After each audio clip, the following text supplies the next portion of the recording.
The CEO, Arthur Jenkins, summoned me to a luncheon, only to deliver the blunt message: "We're charting a new course." After meticulously constructing the technological division from the ground up, I was being supplanted by the owner's nephew. "These things occur," I responded with a practiced smile. However, unbeknownst to them, I'd foreseen this development for several months. My name is David Miller. I'm 45 years old, and for the past 12 years, I've served as the linchpin of Clayton Industries' IT infrastructure. This contribution, however, remained largely unacknowledged in our company's online presence or financial statements. I single-handedly established our network security protocols from scratch when we were still reliant on Windows XP, and employing the hopelessly insecure practice of password storage on adhesive notes. I transformed a 5-person help desk into a 35-person operation, seamlessly supporting 3 manufacturing plants operating around the clock. The machinery in Detroit never ceases operation, and neither did I. My initial employment was intended to be temporary. I accepted the position as a temporary distraction following my divorce, a means to occupy my time, while I reassessed my future. But I proved exceptionally adept at the role, incredibly so. And over time, those servers and networks became intrinsically linked to my identity. Not legally, but in every way that truly mattered. The lunch took place at the Capitol Grill, an establishment characterized by its pristine white tablecloths, the kind of venue where executives entertain clients they seek to impress. It wasn't the ideal setting for delivering a termination notice, yet Arthur Jenkins, our CEO, was always meticulously focused on outward appearances. "David, your contributions have been invaluable," he remarked, mid-bite of his perfectly seared steak. "However, we require fresh perspectives, someone with a visionary understanding of technological advancements." This was, of course, a euphemism. They'd found a less expensive replacement who wouldn't challenge the board's questionable decisions. Harrison's nephew, a recent graduate from Stanford University, a remarkably bright young man specializing in digital transformation, was the chosen candidate. I nodded politely. Taking a sip of water, I inquired about the transition plan. Arthur Jenkins appeared visibly relieved that I wasn't creating a scene. "You'll have 8 weeks," he announced. "The official announcement will follow our next quarterly all-hands meeting." I signed the non-disclosure agreement he presented before dessert arrived, maintained a cordial demeanor, shook his hand, and assured him I understood the necessity of such business decisions. Returning to my desk, I observed that my administrative privileges had already been downgraded. My name had been discreetly removed from the leadership team's email distribution list. Their decision had been finalized well before our luncheon, likely weeks in advance. That evening, sleep eluded me. It wasn't due to anger, although that certainly played a part, nor was it fear of job hunting. Instead, it stemmed from an observation I'd made in the server logs 3 months prior, subtle unauthorized access attempts originating from an IP address I traced to the executive floor. Someone was surreptitiously probing systems they had no legitimate reason to access. They were examining my documentation, security protocols, and contingency plans. They weren't simply replacing me. They were systematically extracting all of my knowledge. I relocated to Detroit 18 years ago to be with Sarah after our marriage. She had gained admission to graduate school there, and it was a reasonable security job in the area. We were young and ambitious then. I assumed I would find employment. My divorce came as a complete shock. 7 years of building a life together, culminating in divorce papers, unexpectedly appearing on our kitchen counter. "Our desires have diverged," she explained simply. There were no arguments, no warning signs, just an abrupt end. When Clayton Industries hired me, I was temporarily residing on my brother's couch. They needed someone to repair their damaged network infrastructure following a ransomware attack. I accepted it as a temporary arrangement, but recognized the company's considerable potential. These manufacturing professionals were proficient with machinery, but lacked computer expertise. Their entire operation, encompassing millions of dollars in equipment and hundreds of jobs, was functioning on obsolete systems, precariously close to catastrophic failure. I presented Arthur Jenkins with a comprehensive 5-year modernization plan. He approved the budget and granted me complete autonomy. For 3 years, I worked tirelessly rebuilding every network, training staff, and implementing comprehensive backup and fail-safe mechanisms. During the major Northeast power outage, our facility was the only one in the region to remain operational. This achievement did not go unnoticed by the board. Arthur Jenkins began including me in high-level meetings. My budget increased threefold. I assembled a skilled team including exceptional individuals such as Jessica, who became my trusted associate, and Miguel, a programmer capable of resolving virtually any technical challenge. We transcended our initial IT role. We became the cornerstone of Clayton Industries' ability to consistently meet client deadlines. Harrison Carter, the majority shareholder, personally congratulated me at the company's 2020 holiday party. "You've modernized our entire operation," he stated. "Our expansion wouldn't have been possible without your systems." I believed I had finally found my place, a role where my contributions were valued. The first indication of trouble emerged last October. An external consultant unexpectedly appeared to audit our digital infrastructure. He posed elementary questions about systems I had personally designed. When I inquired about the authorization for this audit, he vaguely mentioned the executive team and abruptly changed the topic. Subsequently, my access to board meeting minutes vanished from the shared drive. The explanation provided was simply server cleanup. In January, Arthur Jenkins started canceling our weekly briefings, always citing plausible excuses. During the New Year leadership retreat, I overheard Harrison Carter discussing his nephew's graduation. "He's a computer prodigy," he remarked. "Silicon Valley companies are vying for him." I dismissed it at the time. I should not have. The final warning sign came when Jessica informed me of a strategic planning session she had attended. A meeting I should have led. When she mentioned my name, Arthur Jenkins abruptly steered the conversation in a different direction. "Something felt amiss," she later confided. "It felt like they were planning without you." I ignored these subtle cues. Loyal to a fault, my ex-wife had often said. 2 days following the luncheon, at 7 p.m., long after most employees had left for the day, I found myself in the server room.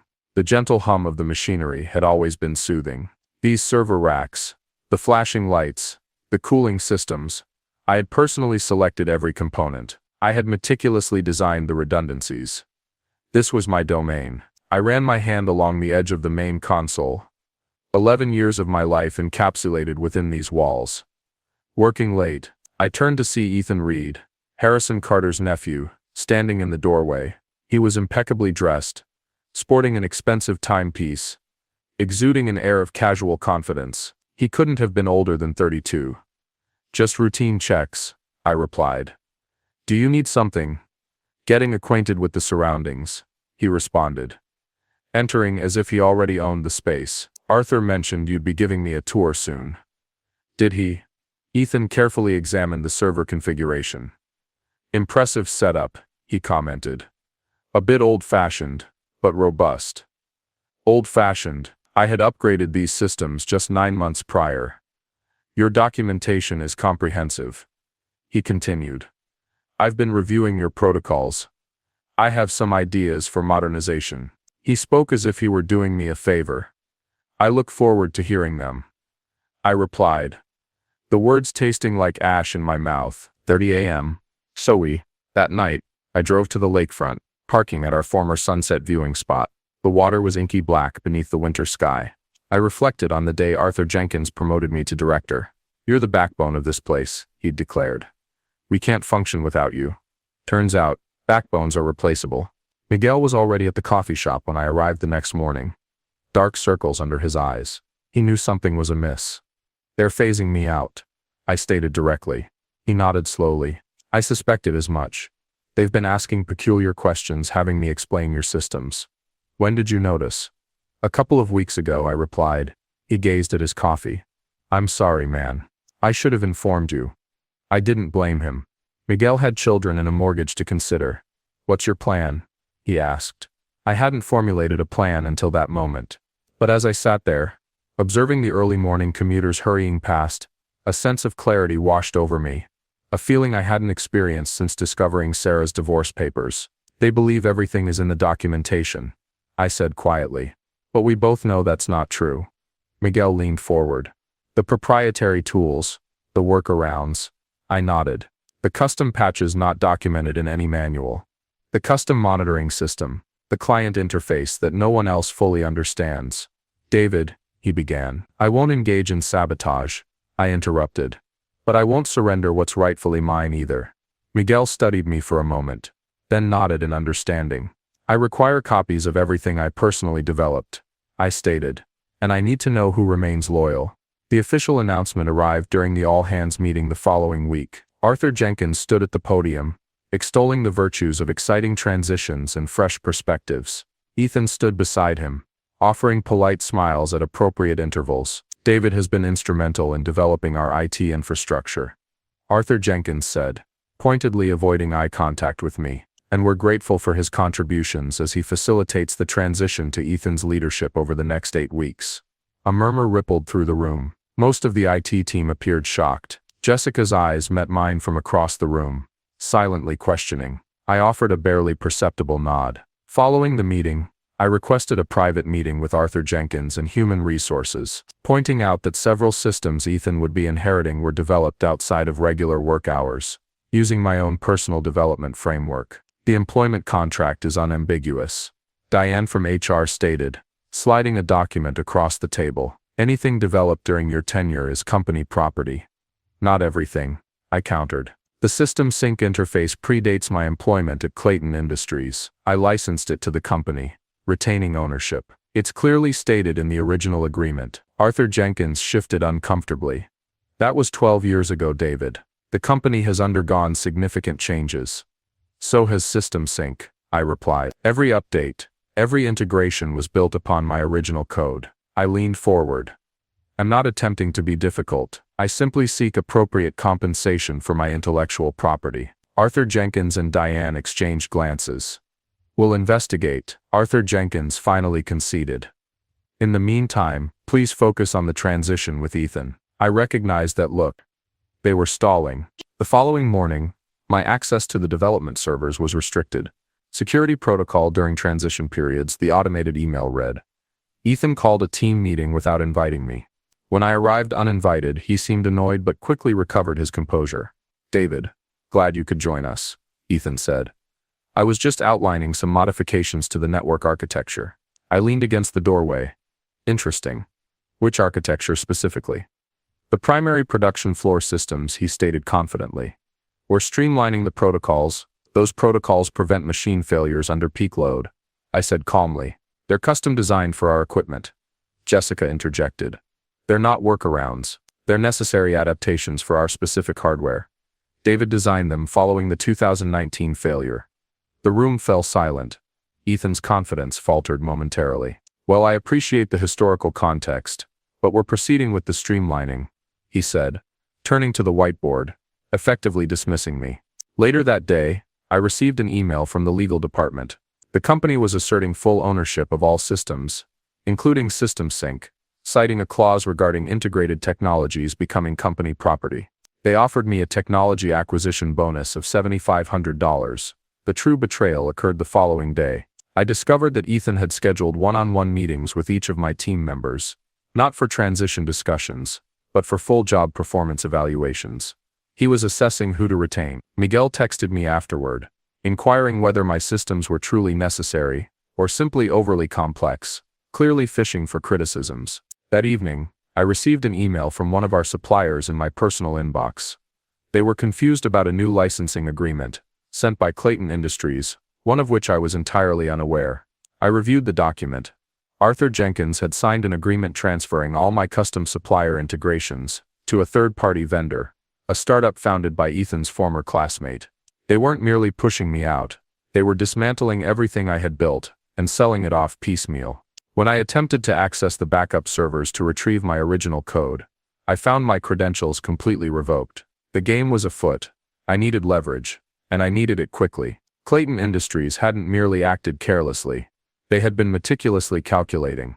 The timeline was becoming increasingly clear. Ethan had been brought in months prior, studying my systems, preparing for my replacement, while simultaneously extracting all my knowledge. That night, I contacted Robert Johnson, a network security expert I had collaborated with years ago. We met at a highway-side diner, the kind of establishment executives like Arthur Jenkins would never frequent. Legally, you're in a precarious position, Robert said after I recounted the situation. But something doesn't align. Why oust you now? The company is thriving. That's precisely what I can't comprehend, I admitted. Let me investigate, he offered. Purely information gathering. Nothing intrusive. 2 days later, Robert called at 11 p.m. You need to see this. He had uncovered SEC filings indicating Clayton Industries was preparing for acquisition. Tech Dynamics Corporation, a Boston-based manufacturing conglomerate, was in advanced negotiations to acquire them. The deal was contingent upon Clayton Industries demonstrating modernized technical infrastructure and transitional leadership. They're cleaning house to enhance the sales appeal, Robert explained. And your systems are a key selling point. The valuation explicitly mentions the proprietary manufacturing management interface. My interface? System Sync, I confirmed. There's more. Robert continued. Harrison Carter liquidated most of his shares last quarter. The acquisition primarily benefits Arthur Jenkins and the executive team. They'll receive substantial severance packages and executive positions at Tech Dynamics. The revelation that shattered me wasn't the acquisition itself. It was discovering emails revealing that Arthur Jenkins and Harrison Carter had discussed my replacement over 6 months prior. While I was working tirelessly to resolve a critical security breach, they were interviewing Ethan. I drove to the old industrial park where I had initially conceptualized the System Sync architecture back when it was merely an idea. I sat in my car until dawn, watching the sky turn gray over the abandoned warehouses. When I returned home, I located an old external hard drive in my closet. Plugging it in, I found precisely what I sought: the original System Sync code predating my employment at Clayton Industries. The documentation proved I had begun development 8 months before joining the company. I also found the emails, Arthur Jenkins specifically requesting that I integrate System Sync with Clayton Industries systems, acknowledging it as my proprietary tool, and promising to formalize ownership once things settled down. I had trusted him. Foolishly. The next day, Ethan summoned me to a meeting with Arthur Jenkins and Diane from HR. We're accelerating the transition, Arthur Jenkins announced without preamble. Your last day will be next Friday. 2 weeks instead of 8, I observed. Any particular reason? Ethan has demonstrated exceptional abilities. Diane responded smoothly. And frankly, David, your attitude hasn't been conducive to a seamless handover. I nodded slowly. I understand. We require you to complete all documentation and training by Wednesday, Ethan added. Of course, I replied, maintaining a calm demeanor. And the ownership of System Sync. Have you had time to review the original agreements? Arthur Jenkins' expression hardened. Our legal team has determined that all integrated systems fall under company ownership. The severance package is generous, David. I suggest you accept it. I stood up. I'll have my lawyer review everything. Don't make this difficult, Arthur Jenkins warned. It won't alter the outcome. As I departed, I texted Miguel. Plan B. Tonight. 7 hours later, Miguel handed me a flash drive in the parking lot of a convenience store. Everything you requested, he said quietly. Original code bases, deployment logs, authentication keys. I thanked him, then asked, "Why are you helping me?" He looked me in the eyes. Because they believe we're all replaceable. I spent the weekend meticulously documenting everything. The original System Sync code, the emails with Arthur Jenkins, the licensing agreements, the dates proving I had developed the core technology before joining Clayton Industries. Monday morning, I arrived early, finding Jessica already at her desk, looking weary. You heard about the accelerated timeline? She asked. I nodded. How's the team reacting? Not well. Ethan held emergency planning sessions all weekend, attempting to reverse engineer your monitoring system. She lowered her voice. It didn't go smoothly. 3 alerts from the production floor were missed. Were there any injuries? I asked. No, but they had to shut down line 3 for 5 hours. Approximately $50,000 in lost production. I maintained a neutral expression. I'm sorry to hear that. David. She hesitated. I think I'm next. Ethan's been questioning the necessity of my role. I wouldn't be surprised, I replied. Jessica knew too much about how things truly operated. Do you trust me? I asked quietly. She didn't hesitate. Completely. I slid a sealed envelope across her desk. If anything unusual occurs this week, open this. It explains everything. That afternoon, I consulted with 3 separate patent attorneys, paying expedited fees to file provisional patents on key aspects of System Sync, not the entire system, just the critical components that enabled its functionality with manufacturing equipment. On Tuesday, I completed all the transition documentation Ethan requested, attended his planning meeting, and answered questions politely. The model employee. Meanwhile, Robert was assisting me in establishing a secure offsite server. By midnight, I had transferred all my original code, creating a standalone version of SystemSync that would operate independently of Clayton Industries' infrastructure. Wednesday morning, I received an email from Tech Dynamics Corporation in my personal inbox, an invitation to discuss mutual business interests at their regional office. They had learned of my departure from Clayton Industries and were interested in my expertise. Someone was hedging their bets. I forwarded the email to my lawyer, then contacted Tech Dynamics VP of Operations, suggesting a meeting after my official departure from Clayton Industries.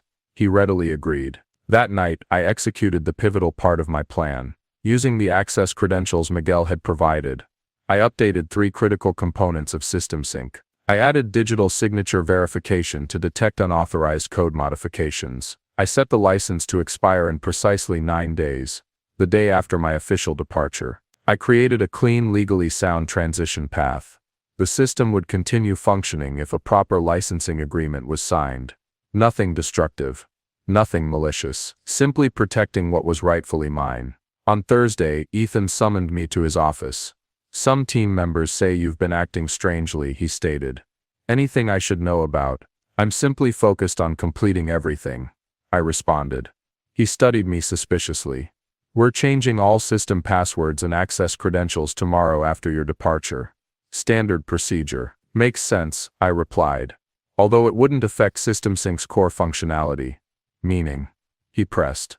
"Simply that the system is designed to operate regardless of administrative changes. That's its strength." I could see him wrestling with the ambiguity of whether I was issuing a threat or simply offering an explanation.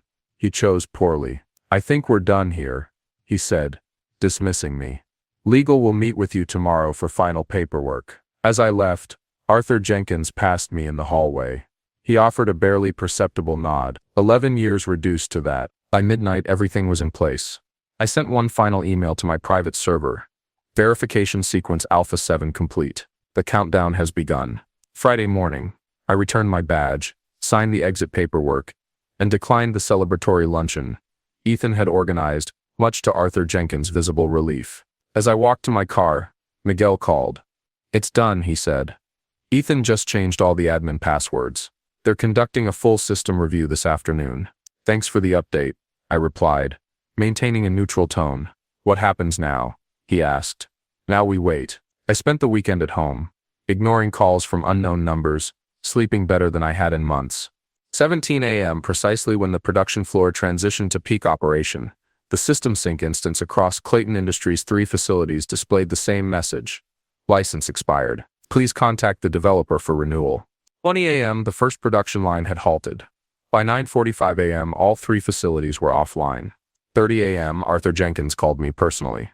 "What in God's name did you do?" he demanded, attempting to project authority, but his panic was palpable. "I did nothing," I replied calmly. "The software license expired.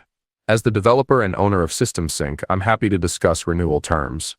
"This is sabotage," he hissed. "It's standard license management," I corrected. "Review the original integration agreement from 12 years ago. Clause 7 explicitly states that Clayton Industries was licensing the technology, not purchasing it." Silence on the line. "I've sent a proper licensing agreement to your legal department," I continued. "The terms are straightforward: recognition of my ownership, appropriate compensation for continued use, and a non-disclosure agreement regarding the circumstances of my departure." "That's extortion. That's business," I replied. "These things happen." 10 p.m. Their lawyers had reviewed my documentation. By 5:00 p.m., the agreement was signed. 3 days later, I sat across from Tech Dynamics Corporation's Vice President of Operations in their downtown office. He slid a contract across the table. "We're still acquiring Clayton Industries," he said. "But we want you to lead the technical integration, as a consultant, not an employee." The salary was double what Clayton Industries had paid me, with complete control over my working hours and location. "What about Ethan?" I asked. The VP's expression soured slightly. "Mr. Reed will be pursuing other opportunities." I signed the contract that afternoon. 2 weeks later, Miguel called to inform me that Ethan had been quietly dismissed. The official explanation was that he had pursued other opportunities. The actual reason was that 3 major clients had threatened to withdraw their contracts after repeated system failures. Arthur Jenkins remained CEO throughout the acquisition, but his role at Tech Dynamics was largely ceremonial. No real power, no real team. just a prestigious title and an office distant from decision-makers. I didn't experience the vindication I had anticipated, only a quiet certainty that I had done what was necessary. The following month I used my first consulting check to make a down payment on a small cabin near the lake. Nothing extravagant, just a peaceful retreat with a deck overlooking the water, a place where I could watch the sun rise and set again. Jessica joined my consulting team 3 months later. Then Miguel. Eventually half my former department was working with me. Not for me. Partners in a growing business. I encountered Arthur Jenkins at a downtown restaurant about a year after everything unfolded. He initially attempted to avoid me, then stopped. He approached my table. "You won," he stated simply. I looked at him, really looked, the weariness in his eyes. The slightly disheveled suit. He had aged considerably. "It wasn't about winning," I responded sincerely. "It was about value. Knowing your worth." He nodded once, then walked away. I sat there for a long time, observing the city lights illuminating the river, reflecting on systems, the ones we build, the ones we break, and the ones that ultimately endure beyond us.